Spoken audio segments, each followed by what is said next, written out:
حضرت عائشہ رضی اللہ عنہا نے بیان کیا کہ جب رسول اللہ صلی اللہ علیہ وسلم ہجرت کر کے مدینہ تشریف لائے تو حضرت ابو بکر اور حضرت بلال رضی اللہ عنہ کو بخار ہو گیا۔ بیان کیا کہ پھر میں ان کے پاس بیمار پرسی کے لیے گئی اور پوچھا کہ محترم والد بزرگوار آپ کا کیا حال ہے، اور اے بلال رضی اللہ عنہ آپ کا کیا حال ہے۔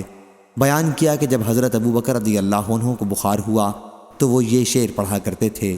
ہر شخص اپنے گھر والوں میں سب کرتا ہے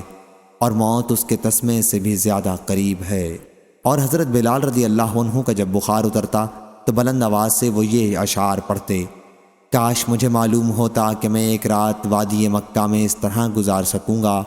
کہ میرے چاروں طرف اذخر اور جلیل نامی گھاس کے جنگل ہوں گے، اور کیا پھر میں مجنہ کے گھاٹ پر اتر سکوں گا،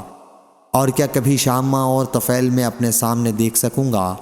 راوی نے بیان کیا کہ عائشہ رضی اللہ عنہا نے کہا پھر میں نبی کریم صلی اللہ علیہ وسلم کی خدمت میں حاضر ہوئی اور آن حضرت صلی اللہ علیہ وسلم سے اس کے متعلق کہا تو آپ نے یہ دعا فرمائی: اے اللہ ہمارے دلوں میں مدینہ کی محبت پیدا کر جیسا کہ ہمیں اپنے وطن مکے کی محبت تھی، بلکہ اس سے بھی زیادہ مدینہ کی محبت عطا کر